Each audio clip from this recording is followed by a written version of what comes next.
You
gave up a TV job to start a podcast in your basement. If that doesn't scream midlife crisis, I don't know what does. It was Championship Sunday here in Indianapolis. What's the mindset then coming in as a defending champion? I want to win. No, I want to win. The young lady over my shoulder, Caitlin Clark. Not the best looking guy. And I don't think anyone's going to sit here and say, Matt Randazzo was really good looking. What has this last month, 2 months, 3 months been like for you? It's an important fan base for the Fighting Illini, is it not? It is. He turned 69 years young last week. He looked good, Coach. Oh, try it. Thank you. Welcome to Off the Air on a crappy Wednesday here in the Quad Cities. There's some snow, there's some wind, there's some rain. It's gross outside, but that's okay. You got good reason to hang out inside and check out Off the Air, and we're super excited. A fun, jam-packed show to get to today. It is Wednesday, March 5th. Thanks so much for joining us. If you're watching live on YouTube, we appreciate that. Thank you for subscribing. Thank you for all you everydayers, all these people that come up to me and say, hey, I listen to the show all the time. I appreciate this. They talk about the Tyson Blazer interview or that interview. I really appreciate it. I can't tell you guys how much it means to me that you guys are listening, watching, partaking in the show in any way possible. So if you're on YouTube, make sure you subscribe. We're working our way towards 800 subscribers. If you're watching live on X, thank you as well. A ton of people watching on X the last couple days. So thank you for doing that. And of course, all the podcasting platforms, we got you covered there as well. Apple Podcasts, Podbean, Spotify, which is amazing. I'm rambling off all of these podcasting platforms that I really knew nothing about until I actually started doing this. But thank you guys for listening on any way you can listen and partake in the show. It is Wednesday. It is also Ash Wednesday. Me being a good Catholic boy, especially on Ash Wednesday and Good Friday, I got to be good. I got to, not eat meat, fast, all those kind of things. So it's weird because the entire year I don't eat fish. Like I just don't do it. But then when Ash Wednesday gets here, it's like I'm programmed to want a fish sandwich or eat fish. I would never go to a McDonald's in August and say, no, I'm not going to get that chicken sandwich. I'm going to go ahead and get the fish fillet. Like I would never do that. But suddenly when Lent gets here, Ash Wednesday gets here, I think, man, I want a fish sandwich. So I need you guys' help. I do this every single year, but what are the best fast food fish sandwiches? Now I don't want some baked salmon or like something like that. It's got to be deep fried. Like let's be honest, it's got to be deep fried. It's got to be easy to get. I get mad because McDonald's used to have the 99-cent fish fillets when I was young, and I'm old now. But it used to be 2 for $2, 2 for $3. Now it's 2 for, I think, $6. So anyways, I need your help. If you're watching on YouTube, get in the comments. Tell me the best fish sandwich that I should get over Lent. Fast food is what I'm looking for. If you want to tell me about other ones and fish fries and all that kind of stuff, I'd love that as well. You can do that on X as well. Help me out, because I got to figure out where me and my good friend John Granite are going to go to lunch sometime after the show. So I need to, we're both good Catholic boys. So I got to figure out a good place to go get a fish sandwich coming up today. So Ash Wednesday, a good Wednesday to get to, a lot to get to on today's show. Coming up in a matter of moments, Scott Docterman from The Athletic joins us to talk about literally everything. Scott spent last week at the NFL Combine, so he's got a lot of information about the NFL Combine, the NFL Draft coming up. Darian Porter from Bettendorf, Iowa, may have had the best combine of anyone that was there. So we're going to talk about Darian Porter, the former Bettendorf standout, the former Iowa State standout, and where his stock is soaring to and where it could get to. We'll also look at Caleb Johnson, the Iowa guys as well. We'll look at Illinois football, because not a lot of Illini products in the draft. Pat Bryan is there, but a lot of Illini products stayed home. So Scott recently had a nice long conversation with Brett Bielema. We'll talk to him about that, talk to him about some coaching changes on the college football fields. Of course, Iowa adding an offensive assistant recently. So much to get to with Scott Docterman. That is just in a matter of moments. You don't want to miss that. Also coming up, we're used to Pat Anger on Mondays. I've asked Pat to join me on Wednesday, a rare Wednesday appearance, because I got a little announcement and I want Pat's help with it. So that's coming up near the top of the 11 o'clock hour, probably 10:50ish or 10:55. So Pat joins us. It's always fun when we get Pat Anger on here. He was a lot of fun on Monday with Gary Dolphin. If you've missed that show, it's worth it. Go back and check out Dolph and Gary, or Dolph and Pat. I didn't even have to say much. Heck, Pat didn't even have to say much. Gary Dolphin, as good as they get. So go check out Monday's show as well. Then also last night, high school basketball, great time of year. Sectionals in Illinois, and Rock Falls with an awesome buzzer-beating finish. So their head coach, Zach Sandrock, literally stayed up. He was probably up all night, but he literally joined me last night at 11 o'clock. We taped the interview at 11 o'clock last night after he got home. It's awesome, and I think that's where I'm going to start today before we get to Scott Docterman, because it was an amazing sectional for Rock Falls, and they're playing Winnebago. I'm not even sure where it was at. It was an hour and a half away from them. I'm not sure where it exactly was at. But sectional semifinal, and these are the moments that people and kids are going to live and remember and think about for the rest of their life. So they're tied with Winnebago late in the game. Winnebago with a chance to win it. Some good defense by Rock Falls. And check out Cole Molinix getting the block. Gets it to Austin Castaneda. He has the right mind to get it ahead to Ryken Howard, who lays it in at the buzzer, and the celebration was on for Rock Falls, winning it at the buzzer. They're moving on to the Sweet 16, a chance to play in the Elite Eight coming up on Friday. It was great to chat with their head coach last night, so we'll have that in the second hour of the show as well. What a great time of year. March Madness, not just on the college hardwood, but on the high school hardwood as well. It was a tougher night for some local schools. We had 4 teams heading to state on the girls' side of things.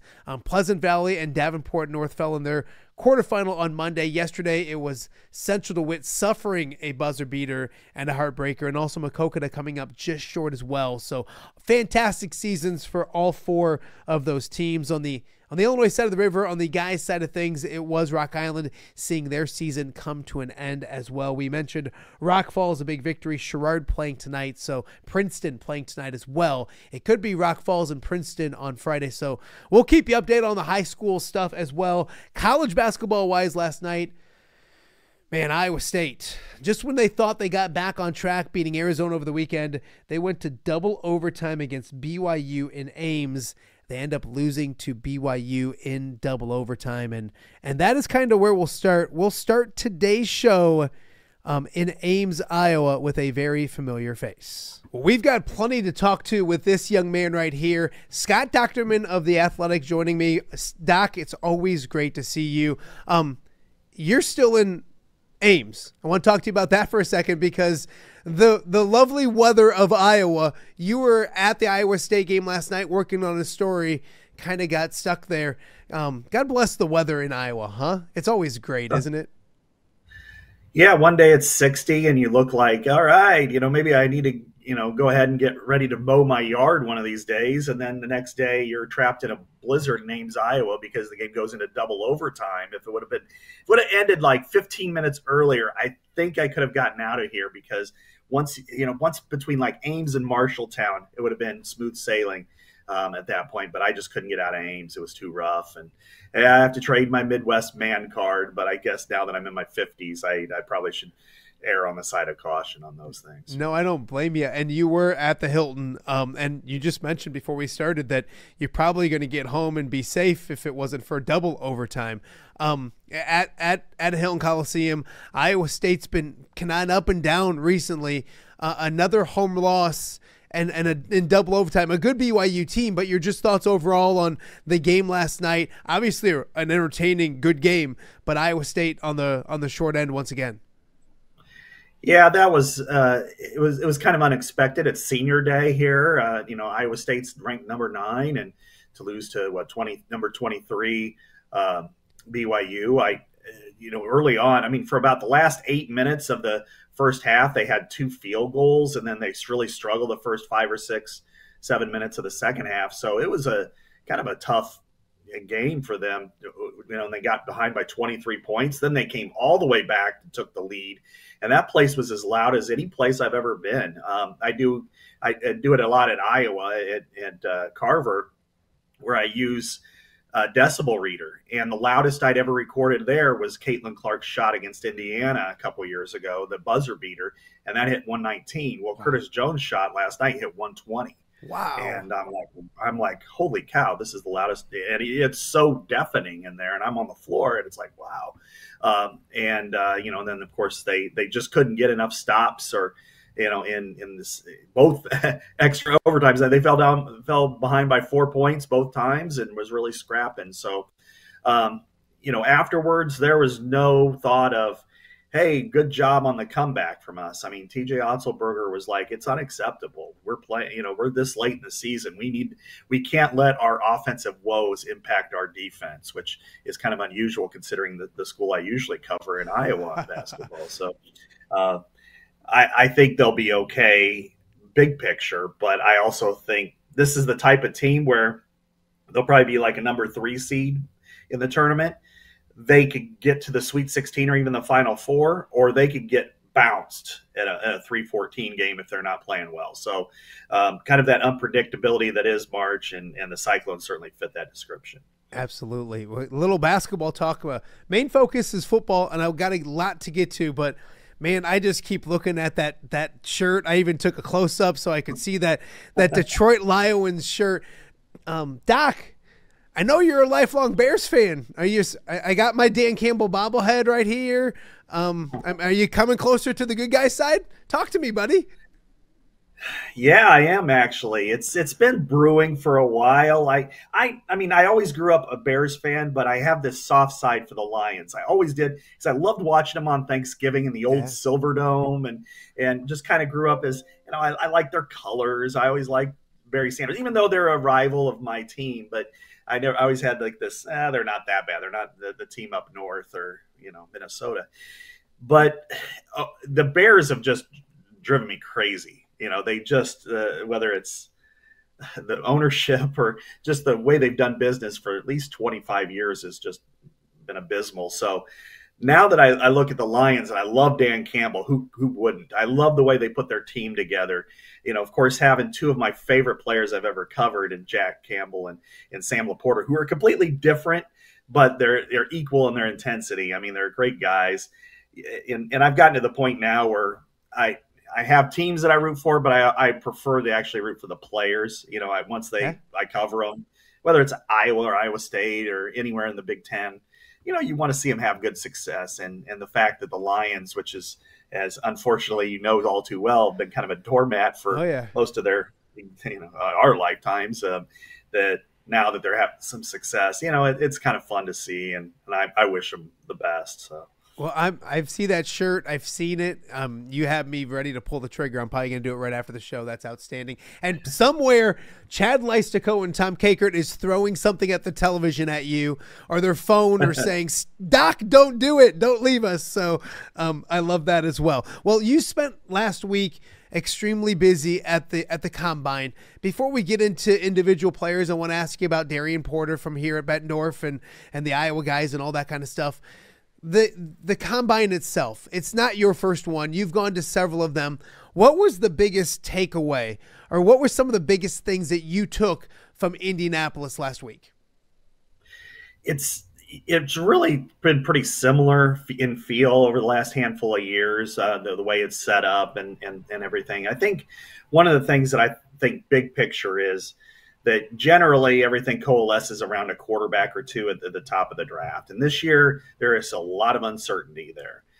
Cam Ward, Tennessee's got the number 1 pick. Cam Ward seems to me that is probably going to be that number 1 pick, but it's not one that everybody's going to go, yeah, he's going to go be a star. He's not Caleb Williams or Jaden Daniels. I mean, he's a guy that has some flaws, and Shedeur Sanders, I think he's already been taken through the ringer a little bit, and he's going to continue to get that way because not only his play at Colorado, which was really good, and he's got a lot of talent, but some of the other intangible factors, I think, and plus his father is going to be something that people are going to be a little sheepish on. But as far as, big picture, it seems to me that it's a deep draft, but not a great draft, that there's a lot of good players, a lot of fillers, but not anybody that jumps out except for the running backs as a superstar. I think the running backs are outstanding, including Caleb Johnson at Iowa, but there are 7 or 8 starters, I think. Ashton Jeanty's the best, no question. He kind of reminds me of Edgerrin James. I used the comp for Caleb Johnson as being David Johnson at Northern Iowa and Clinton all those years ago. He's kind of got the same build and same abilities. And then the Ohio State tandem and Cam Skattebo, who people are going to fall in love with wherever he goes. It's that to me is going to be really fun to watch the running backs and how they perform. But there's no Marvin Harrison Jr. There's no Caleb Williams. That's just it's going to be kind of a basic draft this year. How different is that, Doc? You mentioned the running backs, and we'll get a little more into Caleb in a second. But it was 3 years ago that, like 2 years ago, the Lions were actually getting laughed at for taking Jahmyr Gibbs so high, and you didn't take one in the first round. And now I've seen 2. Maybe 1 or 2 or maybe 3 go into that first round, or especially first couple rounds. It's amazing how quickly things can change in the NFL, and the trend is going back towards the running back. I think I saw Saquon sign a new deal making $20 million. It's crazy. It's gone from not being valued to now being valued once again and quickly.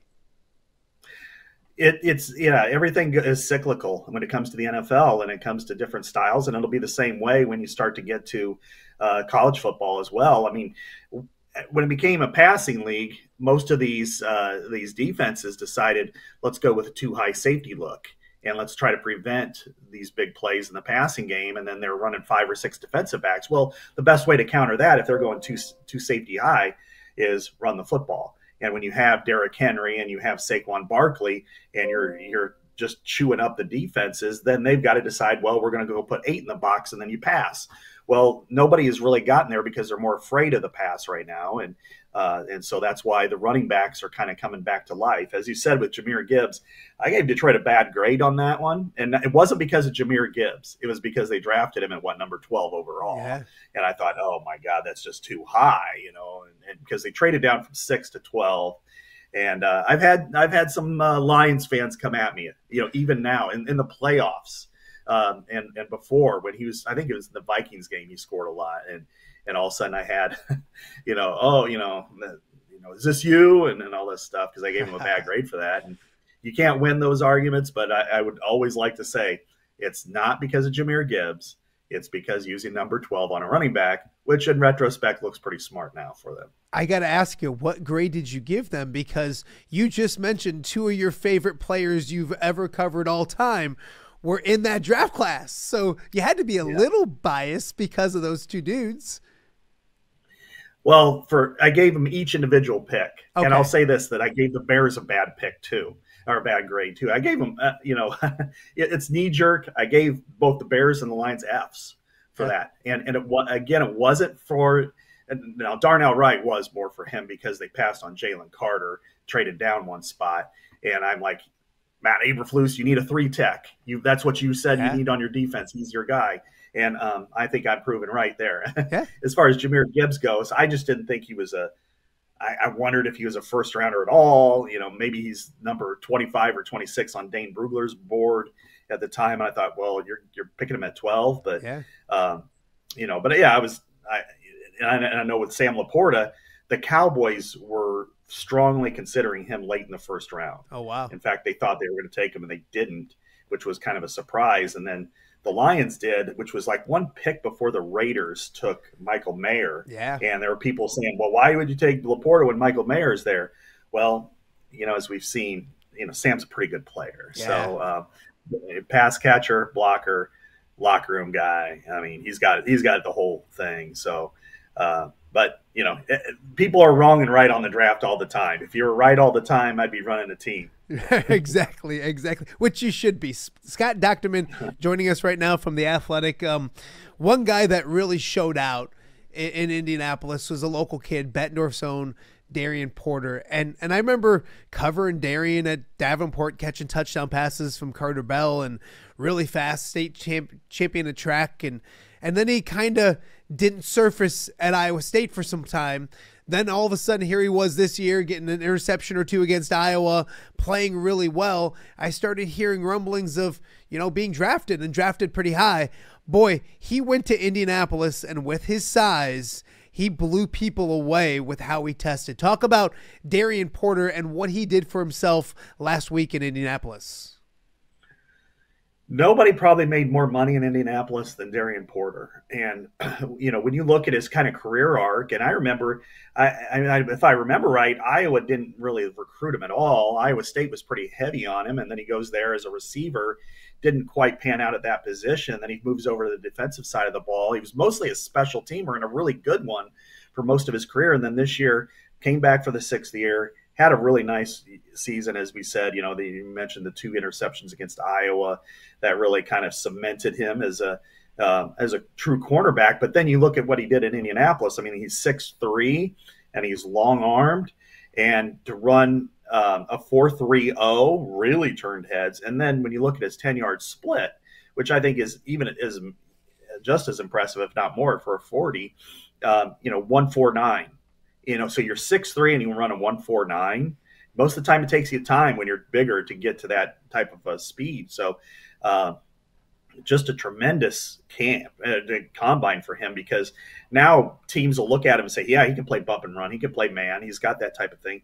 And what the other part of it is for him, because he's still pretty new as a corner, the teams are going to say he hasn't hit his ceiling yet, even though age-wise he may be a little older, but we could still turn him into something better than what he is, especially when he has that kind of starter kit and ball skills. So I would expect him to go pretty high. I mean, first round, I don't know. That may be a little rich yet, but, all it takes is one team to like you. But I'd say definitely top half of the second round for sure. He balled out in Indianapolis. When it comes to cornerbacks, and I was going to ask you where you see him, and you kind of mentioned there, but when it comes to cornerbacks, is there a top tier, and then kind of where does he slide in? Is he that mid tier? Like, I don't want you to rank them all for me. I don't want you to go through all that, but where does he kind of fit in the cornerback picture when it comes to this year's NFL draft? The first couple off the board will be Travis Hunter for sure. He'll be a top 5 guy. Heisman Trophy winner, could play either side of the ball. An elite athlete, the best athlete in the draft. Will Johnson probably will go very high too, from Michigan. He was hurt most of the last part of the year, but he's a shutdown corner too, and he's proven it. He proved it the year they won the national title at Michigan. After that, there are a lot of question marks, because you got Benjamin Morrison from Notre Dame and Revel, Sharon Revel. I don't have my notes here, but from East Carolina, and both of them were out for the season. So they were considered first rounders, but they were out. So that's a question mark. Now, are they all the way back healthy? Can they do it again? Sure, but you just don't know. And then you have somebody like Darian who fits into that next category with them probably. So, it all kind of depends on how the echo chamber stabilizes and stuff. But I would say that he's got himself, he put himself in position to make a strong argument to be the number 3 corner in this draft. And if he does, and if the right team wants him and likes him for that, it wouldn't shock me at all if he's somewhere around 20. Wow. That'd be fantastic to see for that young man. When you're him and you go run a 4.3 down in Indy, you don't do any pro day at Iowa State or anything, do you? You just kind of shut it down, and what's on film is on film, correct? Yeah. Yeah, and they moved, all the Big 12 teams moved their pro days to the Star in Dallas or Arlington or Frisco, I guess it is.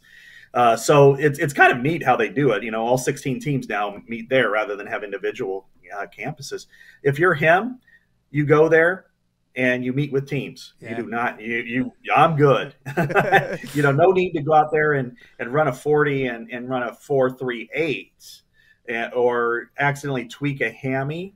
No way. You've proved what you needed to prove. So. That's awesome. That's awesome. Scott Docterman joining us right now on Off the Air with Matt Randazzo. Let's stay with Iowa State because Darian wasn't alone. They have some wide receivers that impressed as well. Kind of talk about some Cyclone standouts that not just caught your eye, but caught the scouts' eyes, GM's eyes, the league's eyes down in Indy. Yeah, both wide receivers were incredibly prolific last year, as we know. And, for those that watch Iowa, know that Jalen Knoll, was a major reason why that they upset Iowa with that 75-yard touchdown catch from Rocco Becht, and then late in the game when he turned that chair route, whatever you want to call it, wheel route, into a 30-yard gain that led to the game-winning field goal. He was considered kind of the lesser of the two prospects, and a lot of it was size. I mean, Jaden Higgins is 6'4", and really looks that part and is a really good athlete. But Jalen Knoll tested off the charts too. I mean, he was as good, almost as impressive as Darian Porter.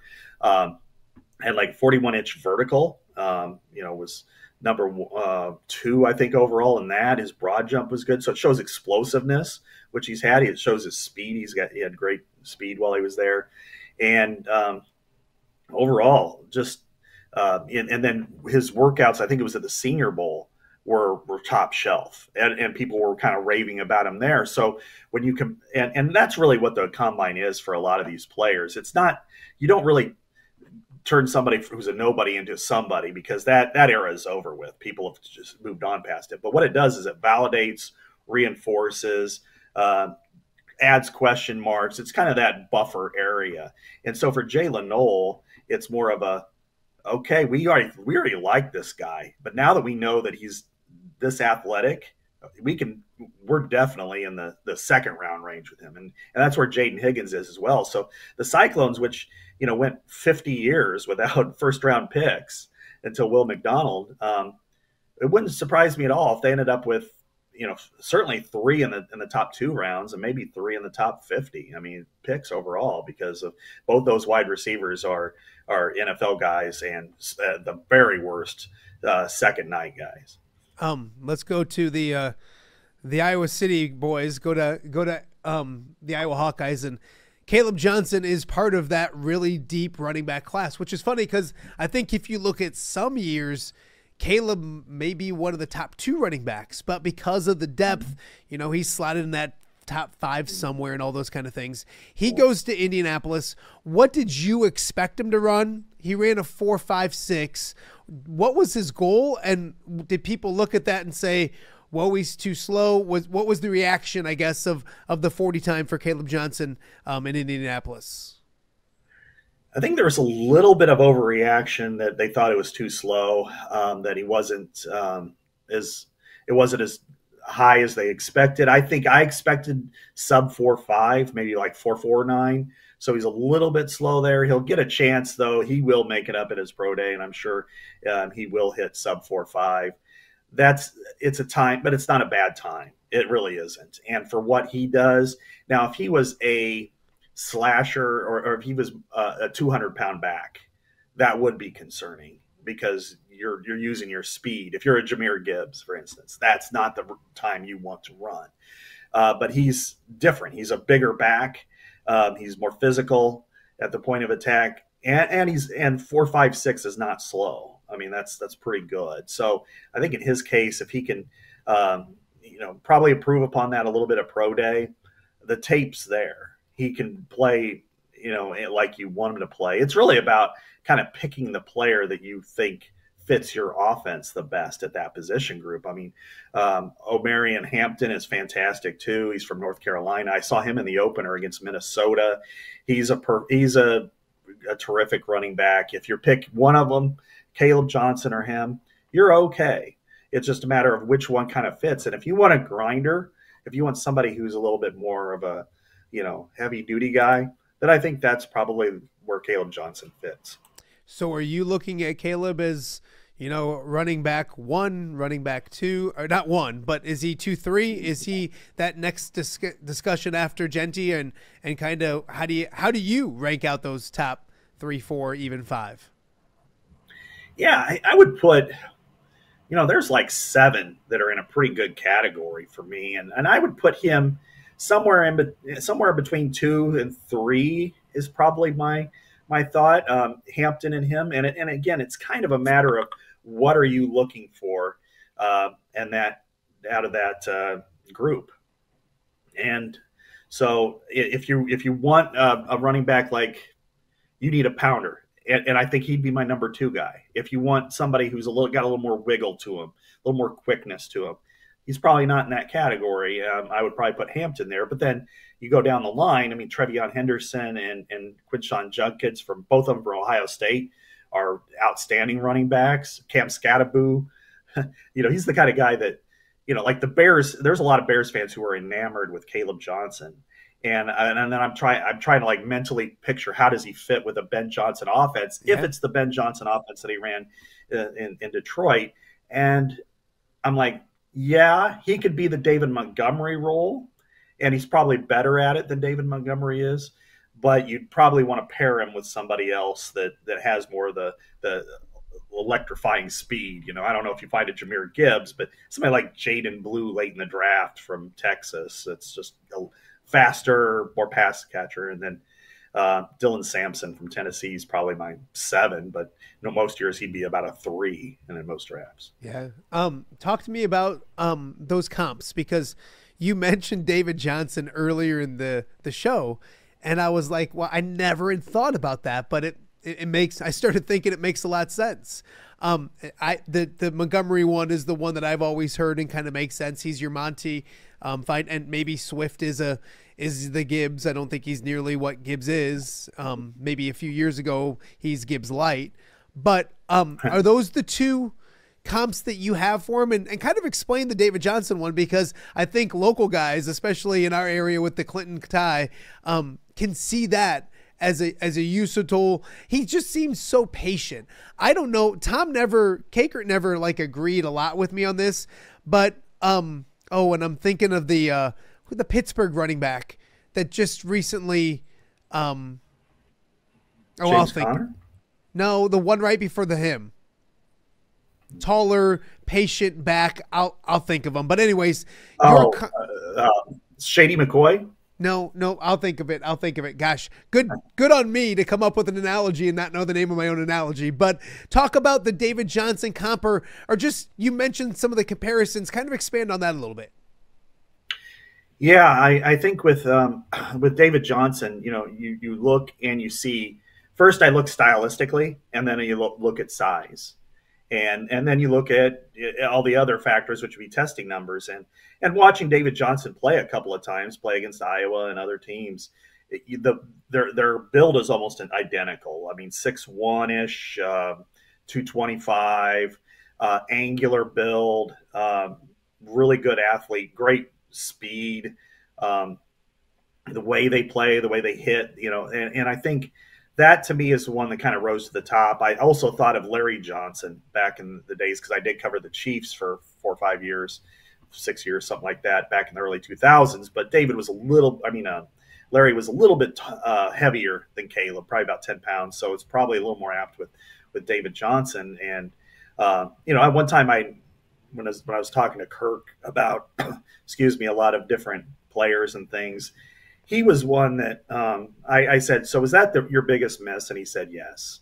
Was David Johnson. And you think back 10 years ago, not to go too far in the past, but if Iowa would have had David Johnson the same time Melvin Gordon was at Wisconsin, and they had Brandon Sheriff blocking, that would have changed a lot of things. I think they would have been a much better team because everybody else had a good running back except them at that time. But as far as comps go, I listed 7 for the top 7 backs, and I like a lot of them. Genty, like I said, is Edger and James. Which it's like, whoa, you're comparing him to a Hall of Famer. Well, his production's not there, of course, but style is what I kind of measure. And I think he's that type of player. And if you can get him, 5 or 6, 7 Pro Bowls and the Hall of Fame, go for it. Ezekiel Elliott reminds me of Omarion Hampton, or vice versa, I should say. Yeah. Because Hampton's just got that. He's really got great balance, great moves. Can hit the hole hard and move there. The Ohio State guys, and this one was probably one that I was a little struggling with because I just didn't want to go there. But Curtis Martin and Travion Henderson, it just, again, styles. I'm not talking about 14,000 rushing yards like Curtis Martin. Josh Jacobs and Quinshon Judkins, I think, is a pretty cool comparison. Cam Scatterbo, and anybody that's saying Mike Allstott or Christian McCaffrey, put those to rest. We're not talking about skin color here. Yeah. Arian Foster is who okay. I'm thinking. Arian Foster. So, and then Dylan Sampson is kind of Kevin Falk, which is probably, may seem like a letdown, but Kevin Falk was a pretty good running back too. So, but anyway, it's like for the Bears of the bunch, I think any of them would be a good fit. I wouldn't go Genty right at 10 because they got too many other holes, like allowing 68 sacks on your quarterback. But, if you could get Cam Scatterbo in the 3rd round, that would be – and imagine how many jerseys he'd sell. It'd be in close to Caitlin Clark numbers if he had a good year.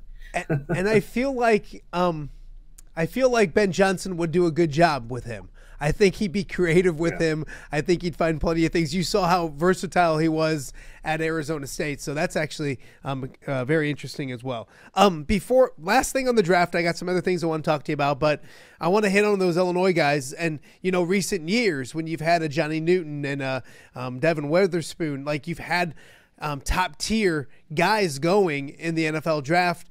I think the good news, if you're an Illini fan, is there's not one of those guys that pop out really because a lot of guys are going back to school. That's a good thing if you're an Illinois football fan. Kind of talk about that because the draft might not be as big for Illinois this year, but it could translate into a big fall next year. Yeah, and actually I had that conversation with Brett Bielema last week in Champaign on my way to the Combine. We talked for a while about that, and it's kind of this, it kind of stinks we're not going to really thrive in the draft this year, and Pat Bryant is the one player that they're going to get drafted, and I thought he was, kind of drifting back to Pat Bryant. I'm a voter for All-American teams, and I'm kind of the Big Ten advocate, if you will, or the guy who really presents the Big Ten cases. He was one guy I pounded the table for and just barely missed it because I'm like, this guy had 3 touchdowns in the final minute or in overtime to win games.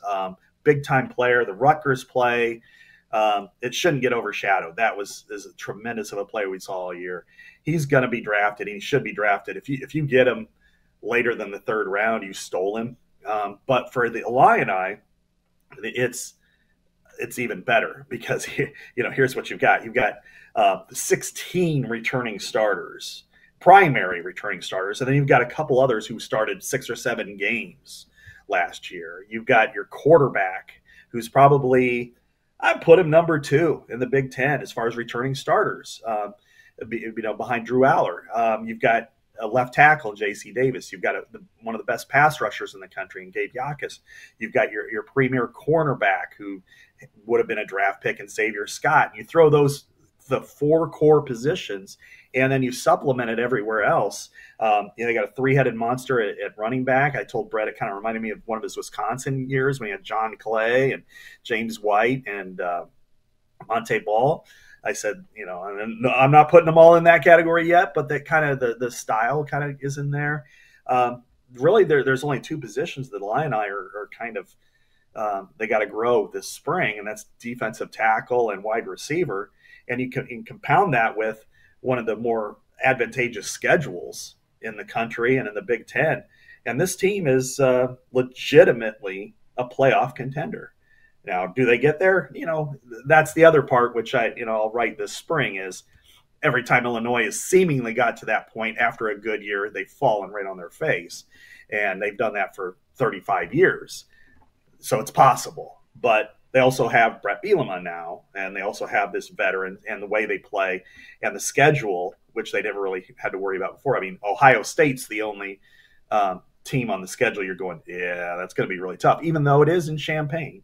So, and Ohio State isn't as good as what it was. So I think everything is set up for the Illini to be a strong playoff contender, a Big Ten championship game contender. And it's just going to be a matter of, can Brett take that next step that Illinois really hasn't done historically, at least in the last couple of generations.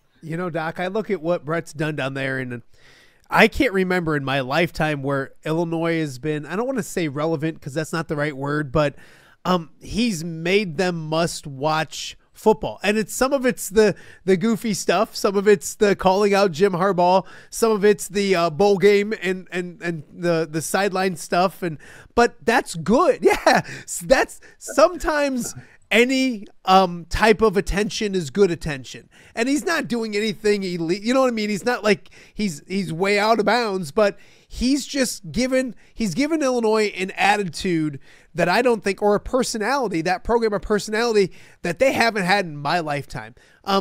Would you agree with that and kind of talk about what Brett has done big picture when it comes to Illinois football? Illinois has lacked a swagger since the early 90s when they had some incredible defenses. I mean, they were some of the best defenses in Big Ten history, going back to Simeon Rice and Kevin Hardy and Mo Gardner and some of those other players. And in the early 90s, they were a juggernaut, especially on that side of the ball. And then it just kind of faded. They'd rise up a year with Ron Turner, and they'd win the Big Ten in 2001, and then they'd fade, and they'd go to the Rose Bowl.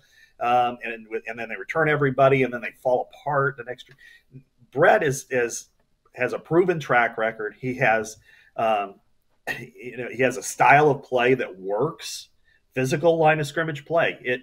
The playoff proved it. If you want to say, everybody wants to, let's throw the ball around 45 times and do it. Guess what won? Line of scrimmage football. Okay, now you supplement it with good players on the perimeter and at quarterback. And he's got a proven track record and an identity. And now his swagger, I think he is obviously more like Hayden Fry than Kirk is or anybody else is, because he has that infectious personality that can walk into a room and just kind of take it over. And sometimes he pushes it too far, but that's all right. You need that. And in Illinois, you need to have that, because I've said it for a while that they are the most underachieving football program in the country, and they have been for a long time. But they're also a sleeping giant because, as you know, Matt, the state is so diverse. Yeah. It's the most diverse state, in my opinion, in the country, because Chicago's like its own state. There's Northern Illinois that kind of goes to the maybe 88 line, and then you've got kind of Central Illinois, and then you go down to downstate, and it's it's Northern Kentucky, so in some case Southern Kentucky. So, but you've got all those factions, and you're the only flagship institution. Northwestern's a private school in the Chicagoland area. It's just different. And yet they've never really, Lovey, I thought, brought some stability, and he brought some good players, clearly, because as you mentioned, those 3 defensive backs, Juan Martin, Sidney Brown, and of course, Devin Witherspoon were tremendous. But he also whiffed a lot on recruiting. He whiffed on building those ties to where, Sam Laporta was really disappointed. He's an Illinois kid. They didn't even look at him. And Bowling Green was going to take him until Iowa jumps in late. And then they would have killed to have Sam Laporta there, an Illinois kid that's hour and a half, 2 hours away from Champaign. Brett is picking up all those, checking under all those rocks. Now, does he get them all? No. Iowa is very competitive there. So Notre Dame and Michigan and the Chicagoland, very hard to beat. But he's getting enough of them to where they are now a contender. And they have the potential to go from being a also ran underachieving program to being one that's in that Iowa category and fill that vacuum vacated by Wisconsin. And if they can do that, it means that they're going to be an 8, 9, 10 win team every year. And then when things come together, which this year they got the potential, that if they maximize it, and then they have, a lifetime season. What's a 2-hour conversation one-on-one with Brett Bielema like? I'm assuming there's some laughs, there's some entertainment along the way. That seems like worth the price of admission just to chat with that guy for 2 hours. Yeah, he's got an incredible personality, and he likes his analogies and talking about different things and I've had a lot of them over the years when he was at Wisconsin or, over the phone talking about Hayden and all these other things too. And so he's the funniest guy. But when you kind of shift that away from, sometimes he'll use humor and at the same time, it inspires his intensity, topic, because when he's all business when it comes to football. He knows what he's doing, but he also keeps it light, keeps it real. Some of the things that he says that, it's kind of, I look at him and I look at Matt Campbell and Ames as similarly successful coaches with similar styles. Matt always uses the terms about culture and culture fit. Brett never uses it. And he told me, he's like, I will never say culture. And because he just believes it's intrinsic. And so you have, and both sides work, and both ways work. So Brett is entertaining, no question.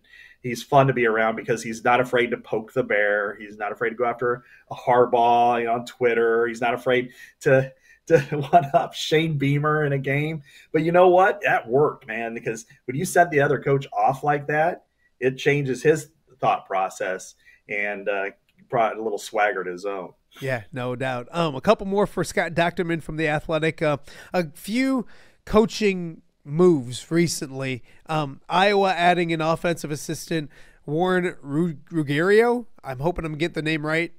We'll go with it. Nobody's going to get on me too much. An offensive coordinator back at Wake Forest. I know you haven't done a lot of work on him, but had Wake Forest like 4th in the country in offense, I think in 2021. Just outside looking in, and I know you haven't looked at it much, your thoughts on a different mind, a different view, maybe a different style at the University of Iowa? It's really, it is fascinating here because I saw a couple of months ago that Iowa started advertising for a senior analyst. And so I thought that they were going to get some good candidates. And this one is probably one that surprised me a little bit that they went this way, but I'm sure Tim Lester had a feel, and of course Kirk did, as to what they were looking for. And if you can have somebody who has been in that position that can provide those eyes and spot some areas where you can exploit, and especially the slow mesh off the zone read, and that's where his forte is, that's really going to allow your offense to get to a different level. And Iowa's been fascinating to me this spring a little bit because they've taken Tim Lester off the road. They've already got their quarterbacks locked up. He wanted to just focus on the guys that, on improving the system, working it around Mark Gronowski, who, they spent a lot of money on. And I think he's going to be a really good fit for this team.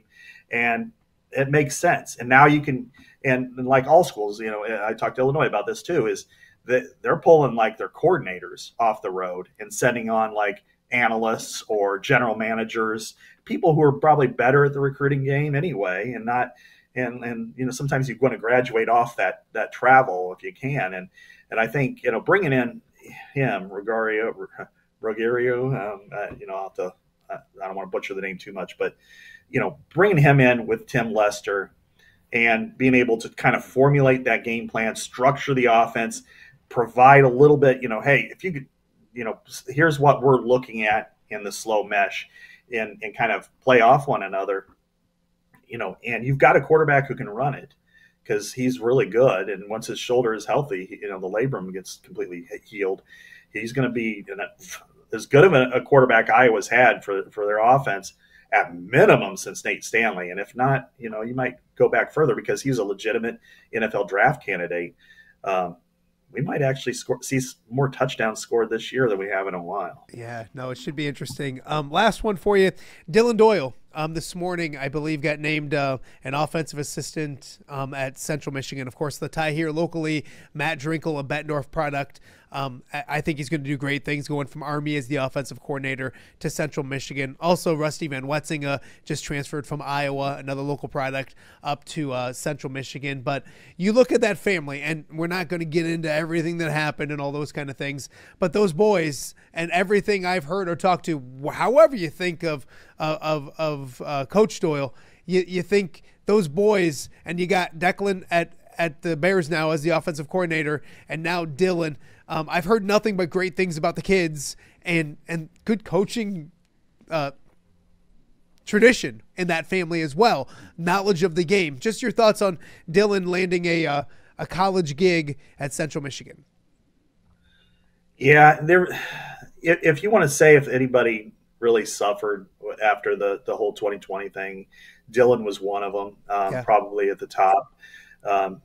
In part, he had to leave, with his father being forced out, and nobody wanted him to leave. Nobody in the program, none of his teammates, they all loved him. They all respected him, but they understood what was best for him. And I know, I talked to Seth Wallace about it a little bit, and he was on the phone with a lot of schools saying, we love this kid. You really want him.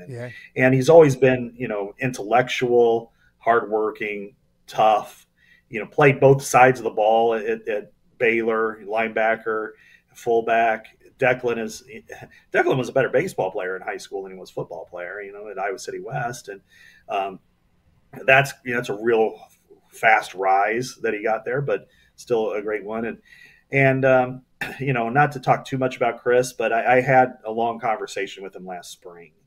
And one of the things that, he kind of had mentioned was he felt like he needed more to learn about it, and he has learned a lot about the situation. That he's apologized for some of the things, and other things he feels like were not true. Maybe, and that's fair. And I think maybe if anything else that this will cause kind of a reevaluation, because I did talk to a lot of former players about him as well, in a story that ultimately is on hiatus. But anyway, they were all pretty emphatic. They thought that he deserved another chance to work again. And I think if you could separate some of the issues there from what he did, that he was as good as anybody in the country at putting together football players and building them up. And I think Dylan and Declan took that from him and framed it in their own way.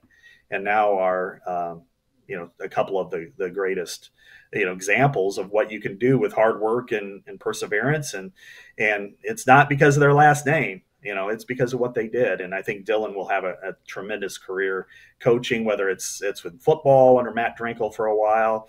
And I have a soft spot for the MAC guys because I'm a former MAC guy, even though my team's not in the MAC anymore, Burlington. But, I think Matt will do great work. Yeah, no, I think so too. I wish Dylan the best.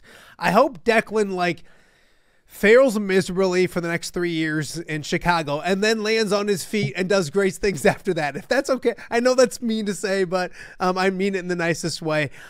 Before I let you go, we've been talking this show about it is Ash Wednesday. I'm trying to be a good Catholic boy. And every year, it's weird, I don't eat fish. I just don't until... it must be the Catholic Church that's helping me out or helping the fish industry out, because these next 6 weeks, I like a fish sandwich I'll never do it. In August, you tell me, do you want a fish fillet or whatever? And it's whatever. Do you like fish? And is there a fast food fish sandwich that you would recommend to me during this time of Lent, if you will? Yeah, I observe as well. And I guess I got to go with the OG, the Filet-O-Fish from McDonald's. A lot of times you got that 2 for $2 deal, or probably now like that's $2 for $5. Doc, it's 2 for $6 now. And I can remember, I was just telling my kids in the car yesterday, we went by a McDonald's and I was the old angry man. I said, they used to be 99 cents when I was little, or 2 for $2, yeah. 2 for $6. But yes, the OG is pretty good. Yeah. So it's old reliable. You know what you're going to get. And, and that's the good thing. Whereas you go to some of the other outlets and one has the most horrific, I won't even use the name, but they have the most horrific jingle of any of the fast food restaurants that is permanently embedded in my brain every time I hear it. So I have to push mute the very beginning of the commercial because it's on every single sporting event. So I won't even try it there because I don't know what it's going to be like. So I go with the OG. I go with the Filet-O-Fish, and hopefully I remember on Fridays not to get something else. But yeah, you got to stick with the old. You know what? If you bless anything, it turns into Barracuda. That's what a friend of mine said. I don't know if that's true, but I don't think it's. But hey, Doc, I appreciate you doing this. Just a couple Lions fans talking sports, which is what I love the best. But and I think back, we've had. I always think when I think of you, I think going to Brooklyn in 2015 probably, and having some good Italian dinners. I believe there was a Subway ride with Tom Kakert that we won't talk about, but I think we had a funky Subway ride with Tom Kakert, and we'll just leave it at that. Poor Tommy had an eye-opening experience, but I appreciate you doing this. Boy, we did all this. We didn't even talk about Iowa basketball, so maybe in a couple weeks or two, we might need to have you on here to talk about that as well, but I really appreciate your time. I know you're super busy, and stay safe on that drive home, young man, okay? Thanks so much, Matt. Good to be on with your new show, and hope it all goes well. All right, that is Scott Dochterman from The Athletic. Check out his stuff. It's well worth the subscription and getting some of the best coverage you can get when it comes to college football, college sports, you name it. Doc has you covered. Well, we got a lot more to get to right here on OTA. A Wednesday appearance for the one and only Pat Angerer. That's coming up right here on Off the Air. When it comes to quality, convenient pizza, Godfather's Pizza in Silvis has you covered. Featuring a beautiful dine-in area, delivery, and a carry-out window. Godfather's Pizza is that pizza you grew up with, not a convenience store. You see, at Godfather's Pizza, the dough is made fresh daily. That mozzarella cheese is shredded fresh and never frozen. And those toppings are abundantly piled high each and every time. Locally owned and operated since 2010, Godfather's is a huge supporter of local athletes right here in the Quad Cities. So come on by and check them out at 1211 Avenue of the Cities in Silvis. Order online at godfathers.com and reunite with that same delicious pizza you grew up with.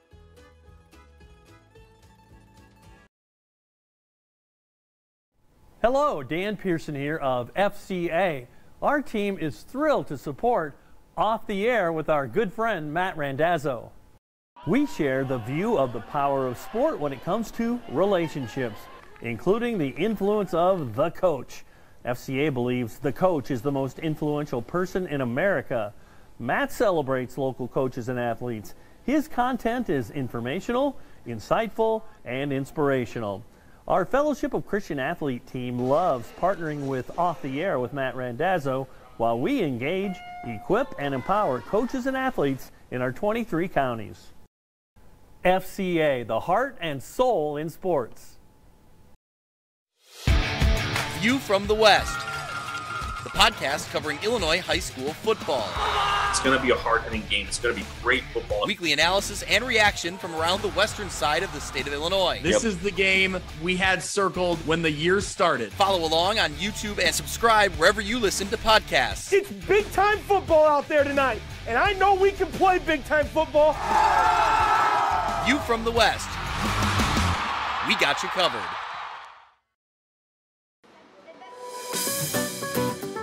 Are you looking for the Quad City's best chips and salsa? There's only one dude to turn to. Right on. Snoop. Hand-cut chips, fried fresh with that crunch you've come to love.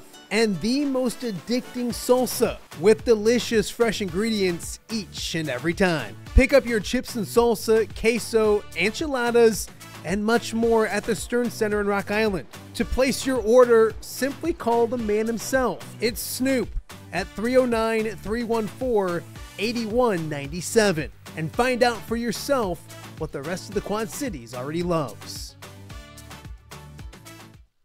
Welcome back to Off the Air on a Wednesday here in the Quad Cities. I want to thank Scott Docterman for joining us in the first hour, the first segment of the show.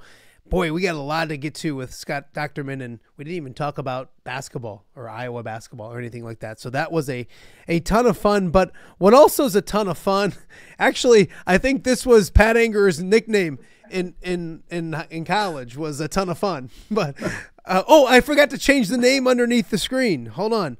I'll do that as we go. I'll take it. I'm in good company with Scott.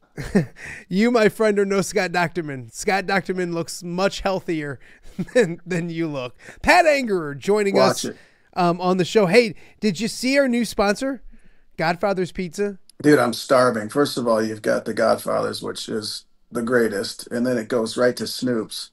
Dude, I'm super hungry right now. That is some good quality eating right there. I get you. We got a little announcement. You don't normally come on Wednesdays, but I appreciate it. Weird that you weren't busy. I'm just shocked that you weren't busy and you were available to come on. Cleared my schedule for you, Matt. I appreciate that. We got a little announcement, a thing we want to talk about here in a second, but we've been talking about it on the show. You know I'm a good Catholic boy, and you pray for me all the time. It's Ash Wednesday. Okay, so I can't eat meat. I don't need your opinion on any of that. You take a day off from that, huh? Good for you. Jeez. All right. All right. Anyways, I need a good fish sandwich. Oh, you're the best. A good fish sandwich, huh? Yes. I mean, the Angry Eats probably has something. I don't know. That's good product placement, but without hustling your wife's business, which is fantastic. Give me a good fish sandwich. Is there any place that you go to? I never sit there and go, oh, I'm going to get a fish sandwich instead of like a burger or anything like that. Is there a good fast food fish sandwich that you can recommend to me? I don't know, man. I don't eat fast food, obviously.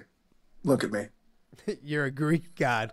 You're a Greek god. So, well, I need help. The fish fillet. The fish fillet is the that's the go-to, right? I mean, that's always kind of been the go-to. Yeah, I guess. I just feel like just there's make better some salmon or something. No, I need a deep. You're rich. You got a chef. Look at me. I do eat fast food. You may not, but I do. I'm not going to eat fish unless it's fried first. I just can't. So I need a good. Yeah. I heard Culver's is really good. I'm assuming they're good with everything else. So, anyways, Culver's is solid. You're a lot of help when it comes to Ash Wednesday and Catholicism and all that kind of stuff. I guess we'll go someplace else. Big words today, huh? Yeah, you know. We have a little announcement. March 5th is not just Ash Wednesday. It's also my pop's birthday. March 5th, if he was alive right now, he would be 89 years old. He'd almost be 90 years old, which is crazy to think about because I'm a young buck. I'm still in my prime. But so I figured that today would be a great day to announce that we have a date official and registration is officially launched this morning for the Guy Randazzo Memorial Golf Outing. And Pat, you are somebody that from the jump, and I know we give each other a lot of hard time and we joke a lot, but from the jump I started doing this golf outing and you were still in the league. Or maybe just getting out of the league-ish, but you were still relevant, I guess.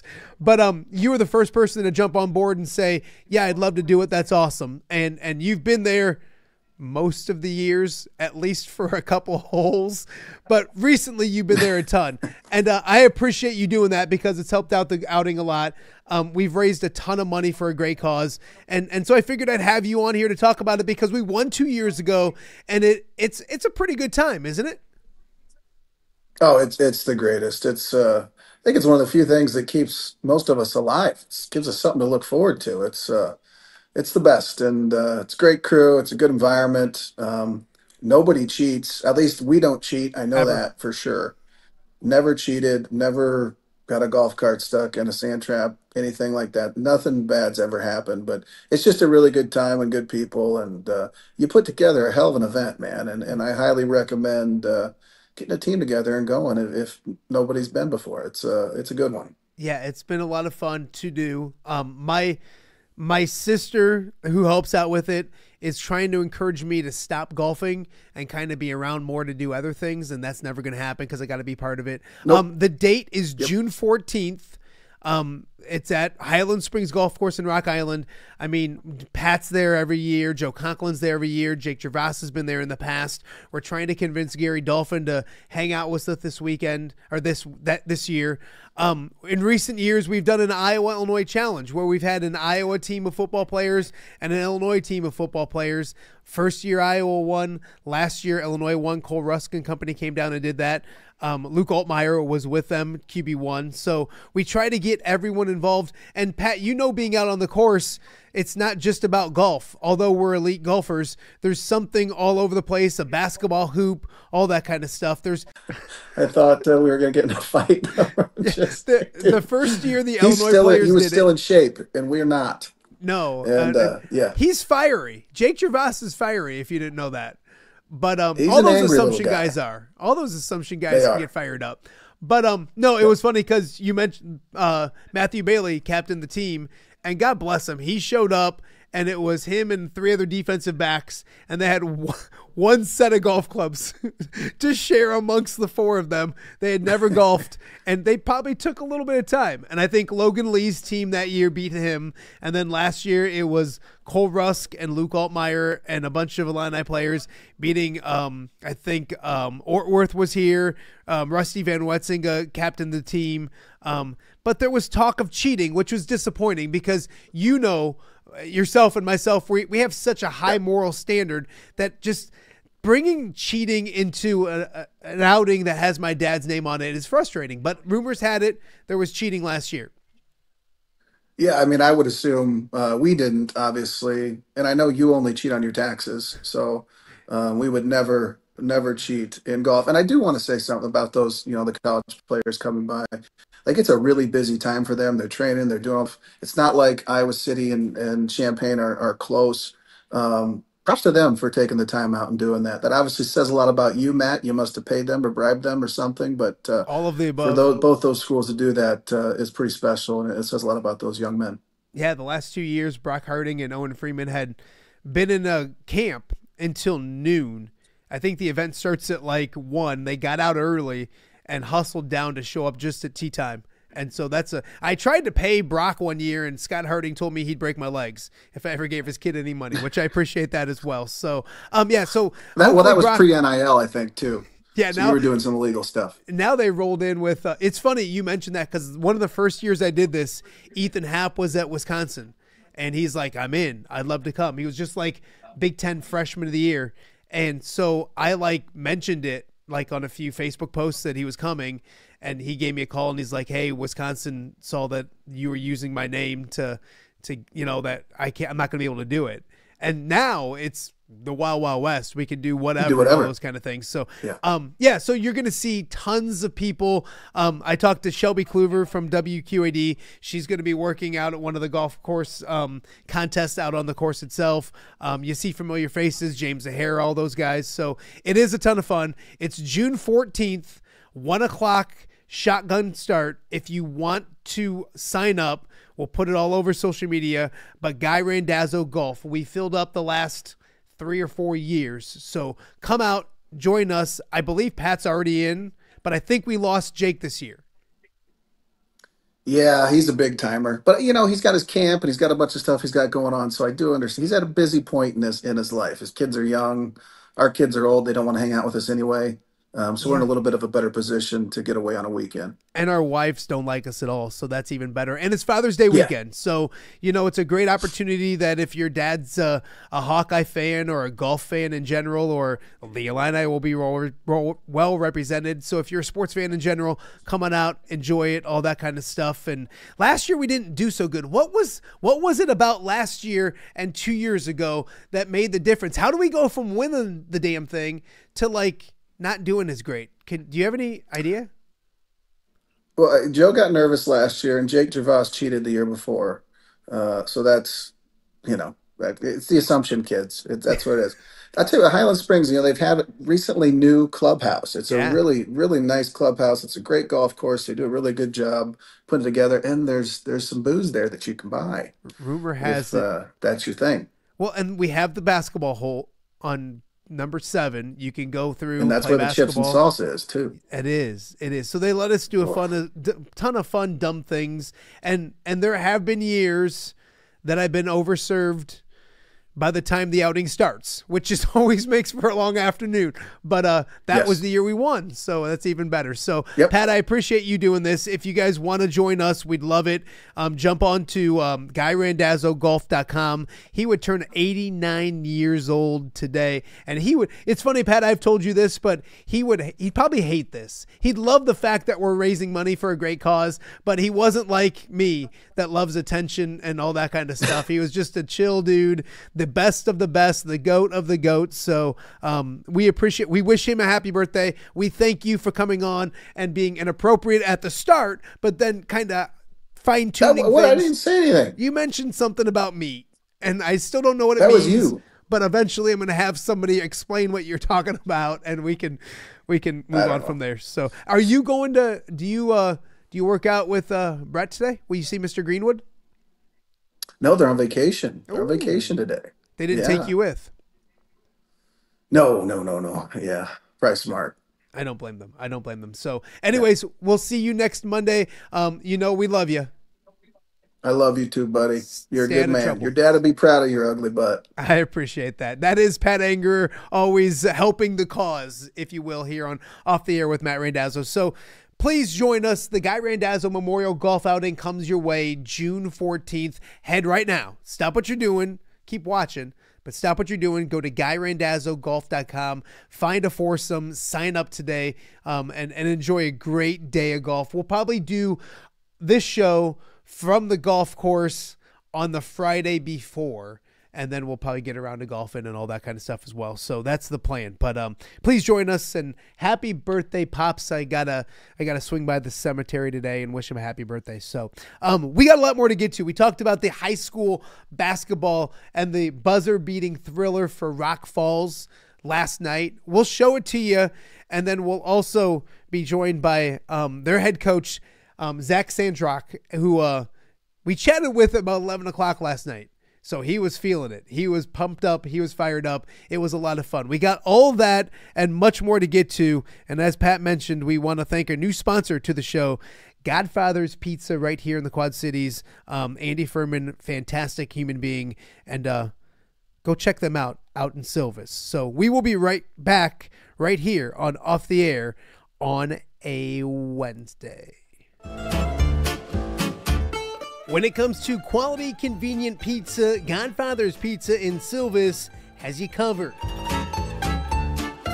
Featuring a beautiful dine-in area, delivery, and a carry-out window. Godfather's Pizza is that pizza you grew up with, not a convenience store. You see, at Godfather's Pizza, the dough is made fresh daily. That mozzarella cheese is shredded fresh and never frozen. And those toppings are abundantly piled high each and every time. Locally owned and operated since 2010, Godfather's is a huge supporter of local athletes right here in the Quad Cities. So come on by and check them out at 1211 Avenue of the Cities in Silvis. Order online at godfathers.com and reunite with that same delicious pizza you grew up with.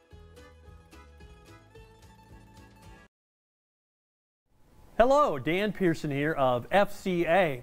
Our team is thrilled to support Off the Air with our good friend Matt Randazzo.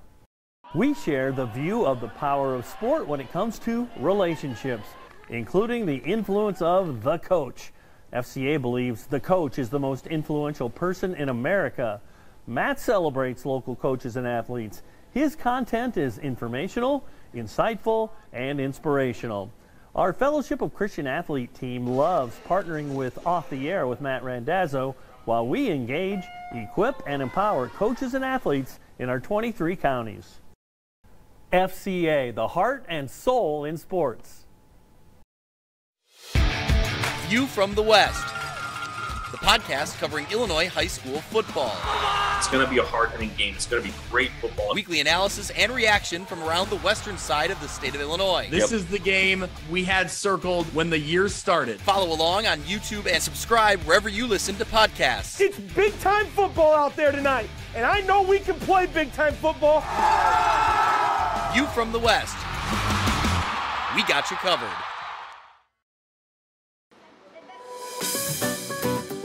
Are you looking for the Quad City's best chips and salsa? There's only one dude to turn to. Right on. Snoop. Hand-cut chips, fried fresh with that crunch you've come to love. And the most addicting salsa with delicious fresh ingredients each and every time. Pick up your chips and salsa, queso, enchiladas, and much more at the Stern Center in Rock Island. To place your order, simply call the man himself. It's Snoop at 309-314-8197 and find out for yourself what the rest of the Quad Cities already loves. Welcome back to Off the Air with Matt Randazzo, a disgusting Wednesday here in the Quad Cities. It's snowing sideways outside. That's kind of gross. I don't want to leave my house today, and I don't think I will. I'll go get my kids later on, but I do need to find a good fish sandwich. So if you are on our YouTube and you can hop on and give me your opinion also on X as well, we appreciate the X viewership right now. It's not bad. It's not bad at all. So if you have any ideas on a good fish sandwich, and everyone keeps coming back with, you know, the fish fillet.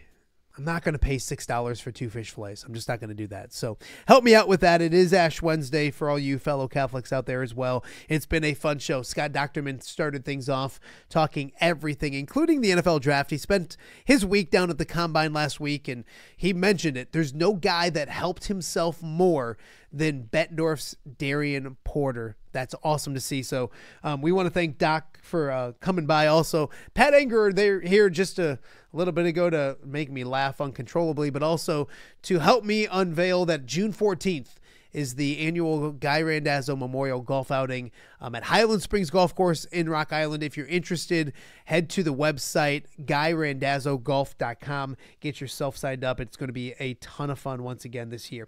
We started the show kind of talking about a buzzer beater last night, a fun buzzer beater, and we'll kind of go back through it. And I got to give some love and some props and some credit to my old good friend, Drake Landsman, who's doing great work up in the Sterling, Rock Falls area now. He was at the game, and he did some great video. But I'll show you how Rock Falls punched their ticket to the Sweet 16 in Class 2A. They were playing Winnebago, tied up late in the game. Winnebago had the basketball, looking to get the lead. But check out here, it's Cole Molnex getting the big block shot. You'd think right there the game would go to overtime, but great thought by Austin Castaneda to get it ahead to Riken Howard, who puts it in at the buzzer, and that was the winner. And it was Rock Falls punching their ticket back to the, or I shouldn't say back to, but to the Sweet 16. An awesome, awesome moment. So I saw that going down on Twitter, and I'm like, man, it would be fun to talk to someone with the Rockets on the show on Wednesday. So I reached out to Drake, and Drake got a hold of, or gave me the number for their head coach, Zach Sandrock, and he got right back to me, and he said, you know what, I'll be home around 10:45 or 11. Can we do something then? And I said, absolutely. I was up here working on the show. I'm always working. I'm always working for you, the viewer. So anyways, I said, yeah, let's do it. So without further ado, we caught up with the head coach for the Rock Falls basketball team as they punched their ticket to the Sweet 16 in dramatic fashion. And we're joined now by a wide awake and won't be sleeping anytime soon head coach of the Rock Falls Rockets. Zach Sandrock joins us right now. And Coach, it just happened a short time ago, and a goofy guy who started a podcast in his loft calls you and says, hop on. I appreciate you doing this. Take me through what your night's been like and to get a victory the way you got it this evening. Yeah, absolutely. Well, first of all, thanks for having me on. Yeah, you're right. I'm not going to get much sleep tonight, so it was perfect time to do it.